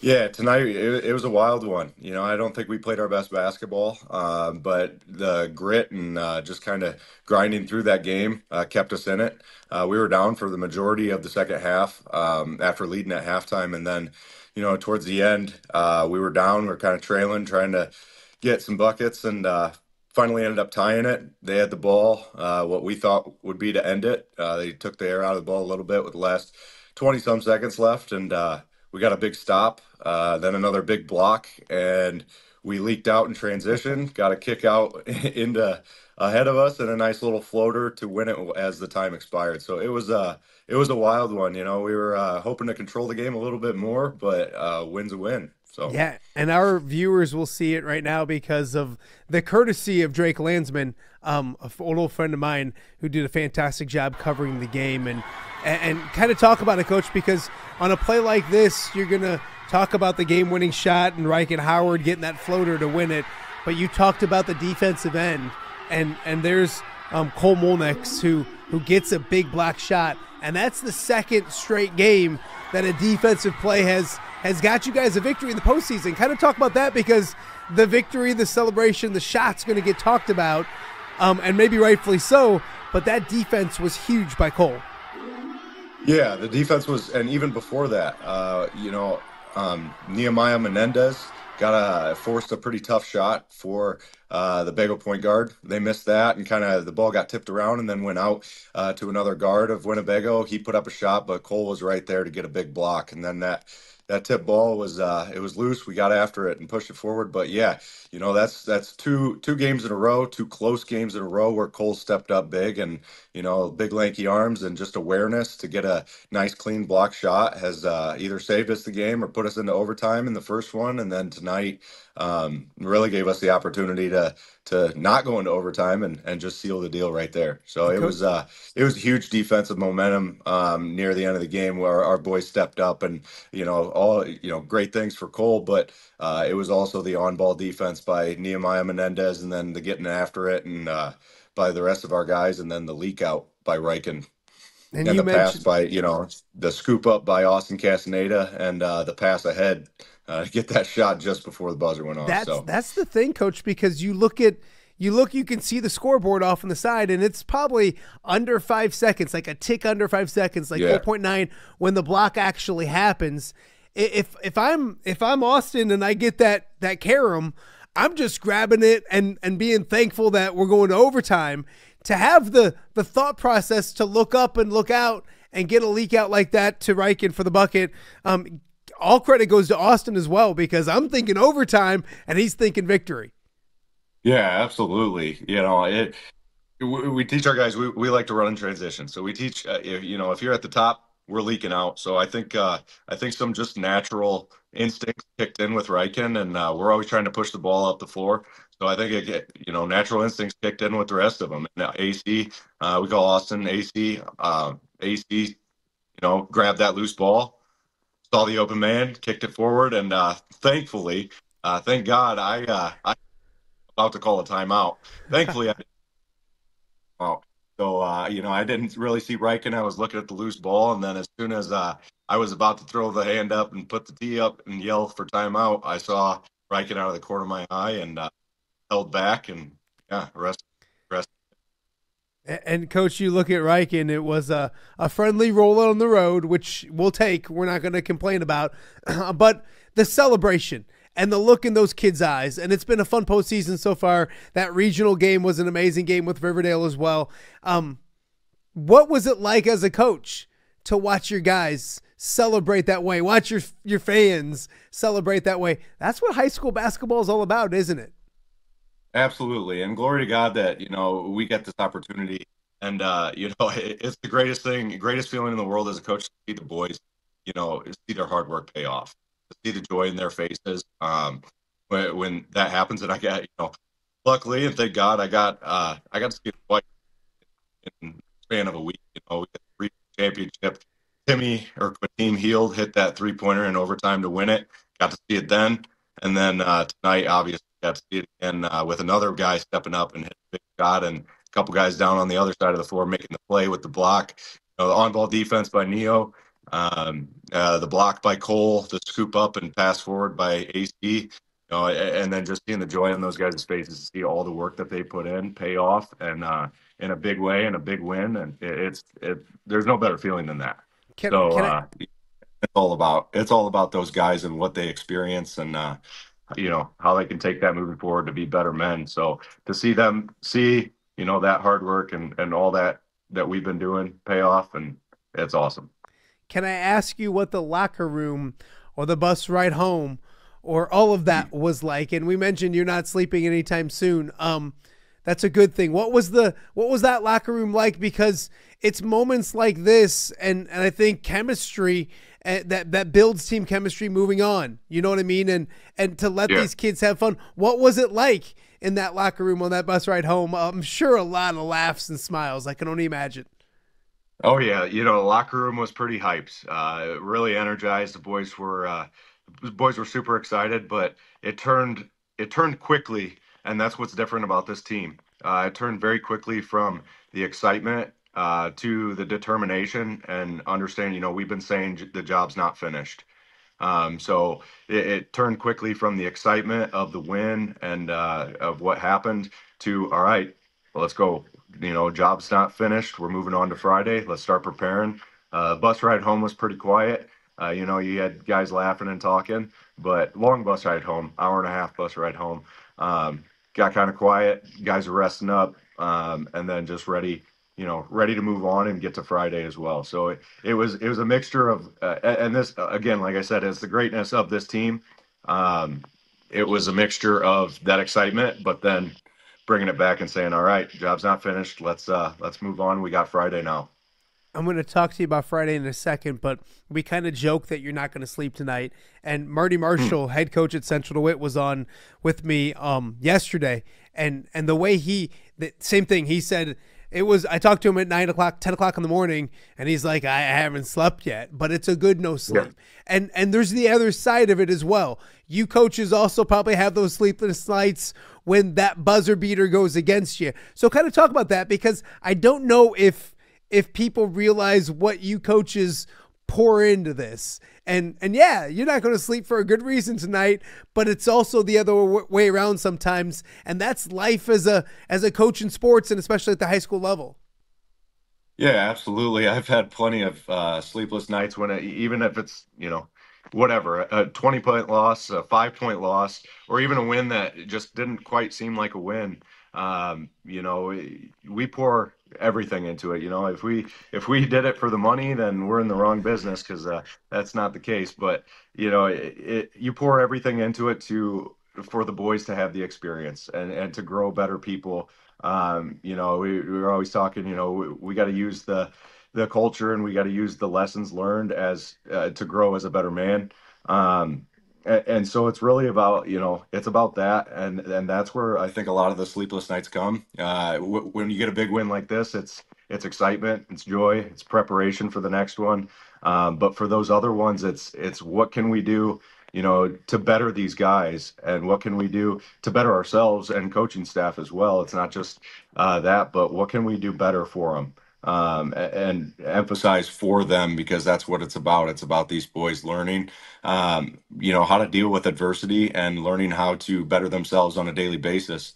And we're just lucky to be a part of that and guide them through that process in their formative years as teenagers. So, a lot of those sleepless nights, they come more often when you're losing and you're trying to rack your brain on what to do next and how to help them get to the point where they can be and reach that full potential. So it's it's a love-hate relationship, but as a coach, you got to be able to run off of very little sleep. But it's all great. It's all worth it to see what these boys do on and off the court, especially later on in life, and the things that we can instill in them, how they can use that later on. So, and I'm a new young coach, so I haven't seen a whole lot of that from those guys, because those guys are still getting getting through college and stuff. But I've had plenty of talks with guys of what they took from their years as a high school ball player, whether it's basketball or any other sport. So it's great perspective. Zach Sandrock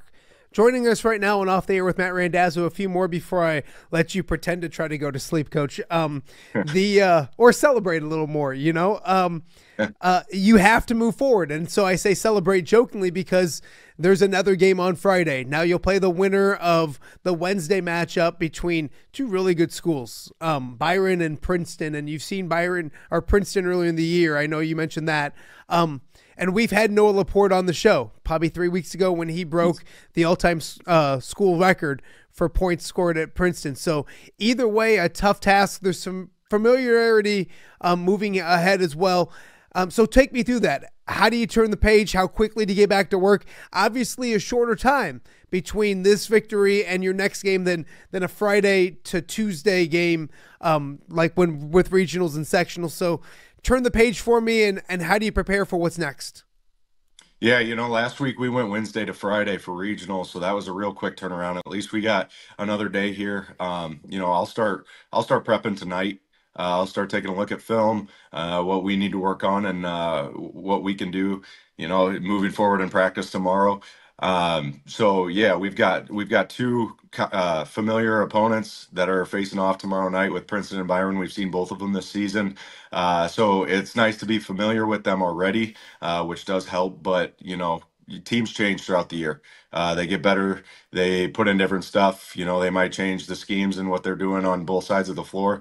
So yeah, it starts tonight, especially because it's not going to be much sleep going on tonight. So I'll get started thinking about it and starting to look at film right away, and then really go into it tomorrow during the day, and then we'll have practice and get the guys going through stuff tomorrow night, and then obviously watch the game tomorrow night, and that'll also add to it. So it's nice that we've got the Tuesday game. They got the Wednesday game tomorrow, so they got one less day.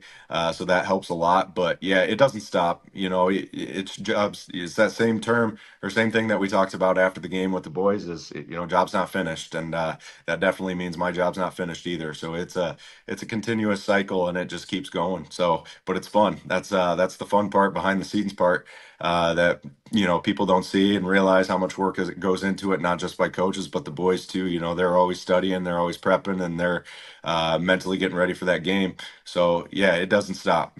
Yeah, no, absolutely. Two more quick ones for you, Coach.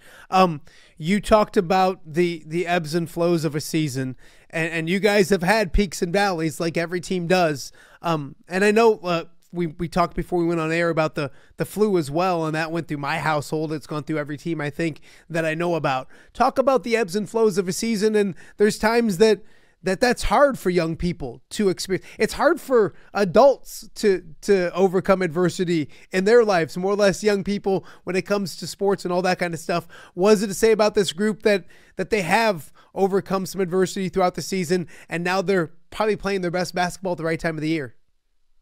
Yeah, that's what we've been talking about all year long, is we just need to fight through this stuff, whatever's going on, because that's the way life is. You're going to get thrown loops, and we just need to fight through it the best that we can, and rely on the ones next to us and our loved ones, and continue working on that. So yeah, we went through a spout of not just the flu, but all kinds of stuff throughout the season. December, we had multiple guys. We had a couple guys with pneumonia, some other things, and then it was like one thing after another. Once that was gone, the flu came in, and so it was like December through middle of January where just nobody seemed healthy. Everyone was hacking and coughing in practice and couldn't breathe. And yeah, we got some really good wins at that point in time. We also had a lot to learn at that point in time. It was a great experience for, nobody wants to be sick, but it was a great experience to have, because we were able to fight through in some of those tough games, fight through that adversity and continue on working and seeing some of our downfalls. And, when you're sick and you're not feeling good, those downfalls come out, and those weaknesses come out a little bit more. So it was nice to use that as a jumping off point in the middle point of the season to really work on what we needed to, and continue strengthening our weaknesses. So yeah, that's what we just try and look at, take our weaknesses or take the adversity and learn from it and grow from it, as anybody else should. So. Absolutely. Last one. I know you have to get back to work and all that kind of stuff, but boy, this is what life's all about. These are what these kids work for. I know that you have to refocus, but do you take time to remind them that there's a lot of schools that don't want to be, that would wish they were playing right now that weren't, and these are some of the best times of their life? I know it's hard to do. It's really hard because you got to turn the page. You got to get ready. But high school athletics and what they're going through and what they experienced tonight is stuff that they're going to remember when they're old like you and even older like me. So do you take the time to remind them that they're blessed and this is what it's all about? Absolutely.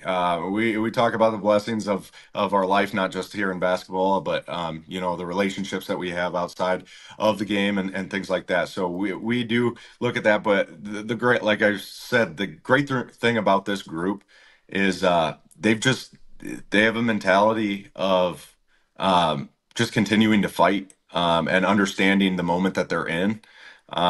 So these guys, a lot of them are seniors, and we had a tough loss last year in regionals, the first round, being the 1 seed in the subsectional and then losing to Morrison in the first round of regionals. So I don't think these guys take it for granted, and I think that sticks in the back of their mind that we just need to continue to fight, and then also taking the moment in. And as a sports fan, you don't forget the moments of buzzer beaters and tight games, and we've had 2 of those. So they've really cherished these moments, talked about them, reflected on them, even though it's just within the past week. You guys are talking about it, but it's also the great thing about this group is that doesn't get in the way. They get it, but they also are like, all right, let's make another one. Let's make another memory, and let's just keep pushing because this is what we've wanted. This is what we've been working for. This is our goal all season. We've talked about this back in November. So yeah, it's they remind themselves together, and it's a great group of kids. They're goofy, they're fun. And so, it's easy with a group of kids like this because they're the leaders as well, and they remind each other of those things that need to be reminded. So yeah, it's great. They make my job easy. They really do. Well, you have work to do, so go get yourself something to eat, or something. At least celebrate and get some food and get back to work, Coach. Of course, you'll get the winner of Princeton and Byron. That game on Wednesday night. You'll get that on Friday for a sectional championship. And then maybe a trip to the Elite Eight, I should say, will be on the line. I appreciate you doing this. Best of luck on Friday. Maybe we'll talk again down the road when more wins come your way. So appreciate it, enjoy it, and we'll talk to you soon, Coach. Yeah, thanks for having me on. God bless. All right, that is Zach Sandrock, the head coach of Rock Falls. An amazing, thrilling victory last night. They're moving on to the sectional championship game. We'll be back on Off the Air with Matt Randazzo right after this. When it comes to quality, convenient pizza, Godfather's Pizza in Silvis has you covered. Featuring a beautiful dine-in area, delivery, and a carry-out window. Godfather's Pizza is that pizza you grew up with, not a convenience store. You see, at Godfather's Pizza, the dough is made fresh daily. That mozzarella cheese is shredded fresh and never frozen. And those toppings are abundantly piled high each and every time. Locally owned and operated since 2010, Godfather's is a huge supporter of local athletes right here in the Quad Cities. So come on by and check them out at 1211 Avenue of the Cities in Silvis. Order online at godfathers.com and reunite with that same delicious pizza you grew up with. Hello, Dan Pearson here of FCA. Our team is thrilled to support Off the Air with our good friend Matt Randazzo. We share the view of the power of sport when it comes to relationships, including the influence of the coach. FCA believes the coach is the most influential person in America. Matt celebrates local coaches and athletes. His content is informational, insightful, and inspirational. Our Fellowship of Christian Athlete team loves partnering with Off the Air with Matt Randazzo while we engage, equip, and empower coaches and athletes in our 23 counties. FCA, the heart and soul in sports. View from the West, the podcast covering Illinois high school football. It's going to be a hard-hitting game. It's going to be great football. Weekly analysis and reaction from around the western side of the state of Illinois. This is the game we had circled when the year started. Follow along on YouTube and subscribe wherever you listen to podcasts. It's big-time football out there tonight, and I know we can play big-time football. View from the West. We got you covered.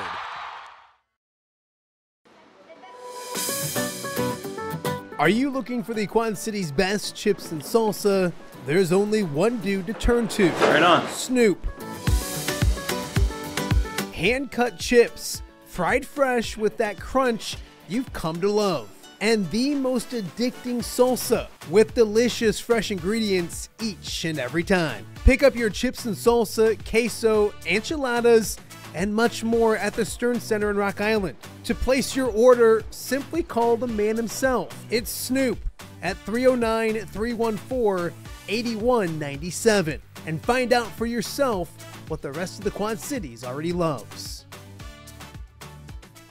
Welcome back to Off the Air on a Wednesday here in the Quad Cities. Wednesday, March 5th, Ash Wednesday. It is snowing sideways outside right now. Not sticking, I don't think, but snowing sideways. Not fun out in the Quad Cities today. So thank you guys for staying inside, checking out the show. It was a fun show here on a Ash Wednesday. And I mentioned earlier in the show, my dad's birthday. If he was still alive, he'd be 89 years old today. I think I did the math correctly on that. My mom will correct me if I didn't. But happy birthday to my pops. And we mentioned earlier in the show, we had Pat Anger on to kind of not unveil, but talk about, we kind of launched the registration for his golf outing, the Guy Randazzo Memorial Golf Outing, coming your way June 14th at Highland Springs Golf Course. We can't wait. It should be a ton of fun. It will be, I guarantee you, a ton of fun again this year. You can sign up at GuyRandazzoGolf.com. Pat's always there. Tom Caker, Joe Conklin, Brock and Owen, Brock Harding and Owen Freeman have been there the last 2 years. Hopefully they'll be back again this year. I would expect them to do so. We've had an Iowa versus Illinois challenge for 2 years. It'll be our third year of that one. Last year it was Cole Rusk and Luke Altmaier, QB1, and others from Illinois, edging Rusty Van Wetzinga. Ortworth was there, a few others from the Iowa side of things. So that's become a lot of fun as well. Over the years, we've had Jason Randall in the house. We've had Logan Lee in the house, you name it, they've been there. Nicholas Bears always enjoyed it, been there several times as well. So there'll be plenty of familiar faces. Charles Jugasol from Notre Dame was there last year, hoping he'll be back again this year as well. We expect him to be as well. So it's a ton of fun. Familiar faces from my former employer. Shelby Kluver will be there. James Zahara always tees it up and is out there. My old partner in crime, Corey Kuffler, should be out there. Hopefully we'll be out there once again as well. So yeah, it's a great time. June 14th. We'd love to have you guys come out and join us. So hop on the registration. It's filled up the last 3, 4, 5 years. So 36 teams. So get on out there, get involved, join us, help us raise money for a great cause as well in the Knights of Columbus. So we want to thank Pat for helping us do that. We just talked to Rock Falls' Zach Sandstock on a buzzer beater last night for the Rock Falls basketball team to get them into the sectional championship game. So congrats to them.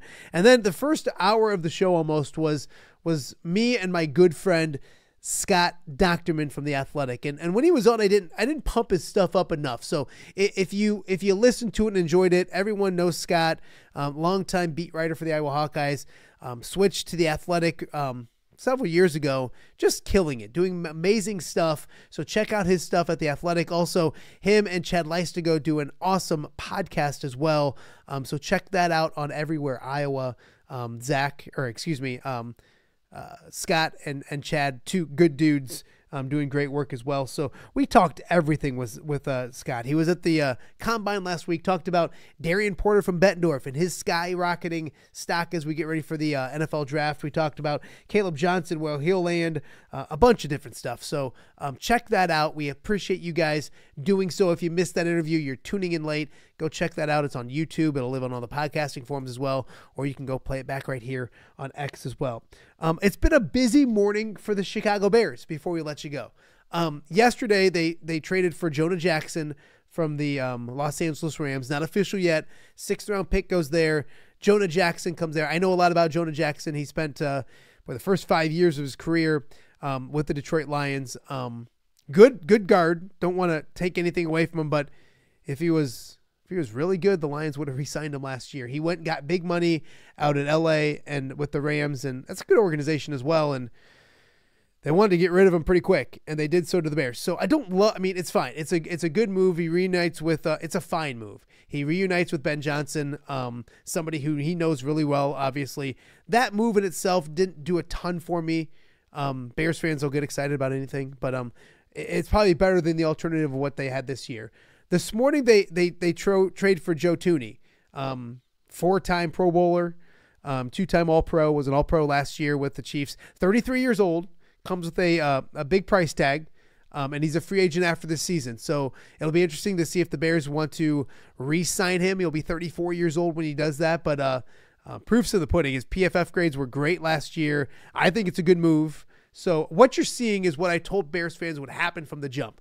Ben Johnson's not going to go in there and sling the ball around all over the place. Obviously, he's going to help Caleb Williams, and Williams is going to get better and all those kind of things. But he wants to run the football. He sees what they did in Detroit. He was there. He was part of what they did in Detroit. You invest in that offensive line. Now, the Lions did it basically through the draft. Bears doing it in a different way, going the trade route as well. So we'll see if they continue to add to it. But I'm telling you, DeAndre Swift does not cut it for Ben Johnson. He had DeAndre Swift in Detroit and said, let's get rid of him. The Eagles had DeAndre Swift and said, let's get rid of him. So the Bears got him last year, didn't love it then. The Bears are in the market for a running back.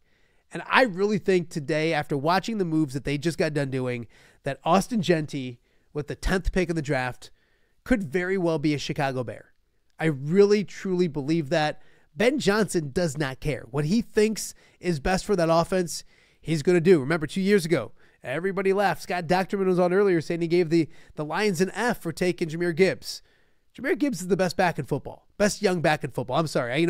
Saquon's fantastic, a little older, and we can argue all of that. But when it comes to good young running backs, forget about Bijan Robinson and all that kind of stuff. Jahmyr Gibbs is as good as they get.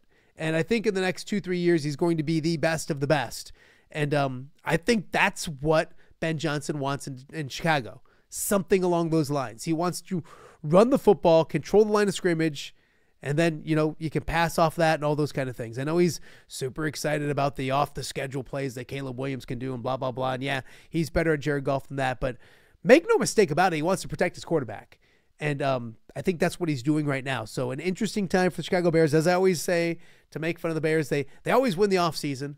Let's see if they can win during the regular season. But an interesting start, an aggressive start for the Chicago Bears. Love the Thuney move. The Jonah Jackson move gets a C minus from me. I mean, really, you're going to pay him $17.5 million next year too. And I know Bears have the money, blah, blah, blah, blah, blah. But just because you have the money, you want to spend it correctly. So love the Thuney move. Whatever when it comes to Jonah Jackson. I don't think that's a huge upgrade, but it's an upgrade probably nonetheless, and familiarity with Ben Johnson as well. So a little football to wrap up the show here on a Wednesday. We want to thank everyone for watching. I think 1,500 people were watching on X at one point today, which is crazy. So thank you for doing that. Make sure you go to YouTube though. We really need the love on YouTube as well. So go to YouTube, subscribe on YouTube as well. You can catch up with all the shows that you missed, all of those kind of things. And also check us out on all the podcasting platforms as well. Again, thank you to Scott Docterman, to Pat Angerer, and to Zach Sandrock of the Rock Falls basketball program for coming on the show today. We'll have a brand new show tomorrow for you as we get ready for March Madness. Things get a little crazier. Best of luck, I should say, before we wrap up, to the teams still going. Sherrard and Princeton are two that I know of that play tonight.